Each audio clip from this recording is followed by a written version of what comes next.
खरूज 33 बाब। और खुदावंद ने मूसा से कहा कि उन लोगों को अपने साथ लेकर, जिनको तू मुल्क मिस्र से निकाल कर लाया, यहां से उस मुल्क की तरफ रवाना हो जिसके बारे में इब्राहिम और इसहाक और याकूब से मैंने कसम खाकर कहा था कि इसे मैं तेरी नस्ल को दूंगा। और मैं तेरे आगे आगे एक फरिश्ता को भेजूंगा, और मैं केनानियों और अमूरियों और हेतियों और फरेजियों और हवियों और यबूसियों को निकाल दूंगा। उस मुल्क में दूध और शहद बहता है। और चूंकि तू गर्दन कश कौम है, इसलिए मैं तेरे बीच में होकर ना चलूंगा, ता ऐसा न हो कि मैं तुझको राह में फनाह कर डालूं।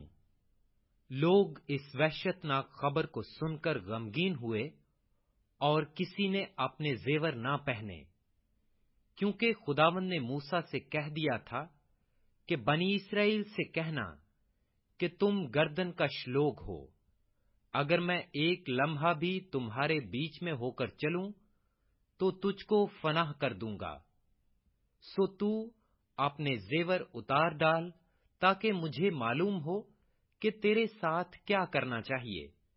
चुनाचे बनी इस्राएल होरब पहाड़ से लेकर आगे आगे अपने जेवरों को उतारे रहे।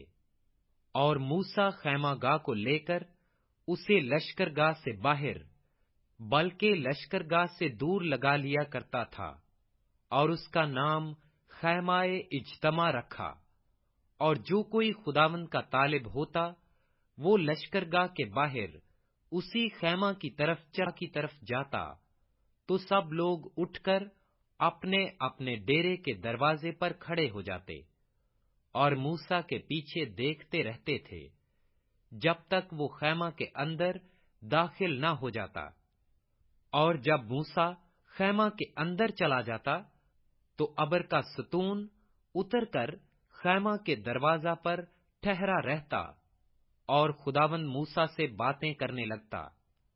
और सब लोग अबर के सतून को खैमा के दरवाजा पर ठहरा हुआ देखते थे।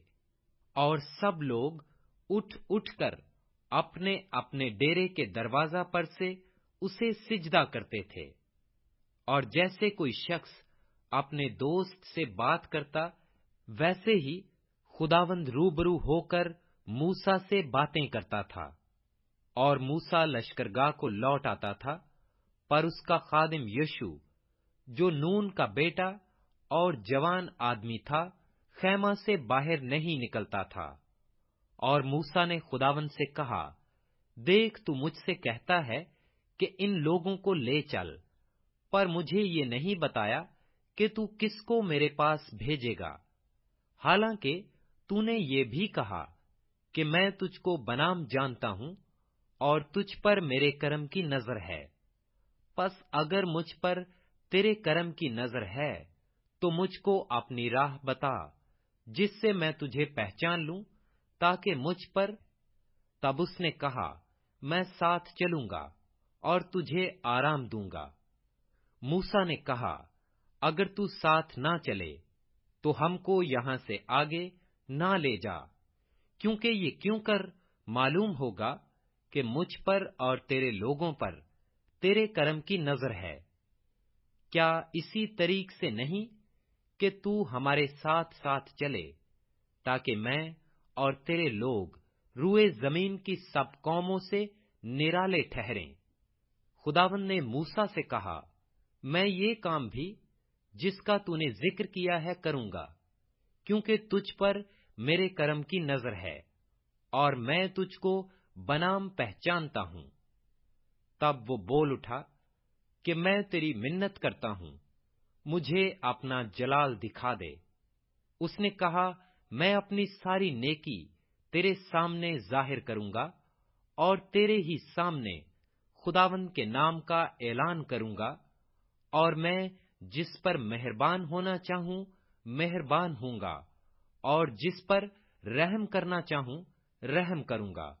और ये भी कहा, तू मेरा चेहरा नहीं देख सकता, क्योंकि इंसान مجھے دیکھ کر زندہ نہیں رہے گا۔ پھر خداوند نے کہا، دیکھ، میرے قریب ہی ایک جگہ ہے، سو تو اس چٹان پر کھڑا ہو، اور جب تک میرا جلال گزرتا رہے گا میں تجھے اس چٹان کے شگاف میں رکھوں گا، اور جب تک میں نکل نہ جاؤں تجھے اپنے ہاتھ سے ڈھانکے رہوں گا۔ اس کے بعد میں اپنا ہاتھ اٹھا لوں گا اور تو میرا پیچھا دیکھے گا، لیکن میرا چہرہ دکھائی نہیں دے گا۔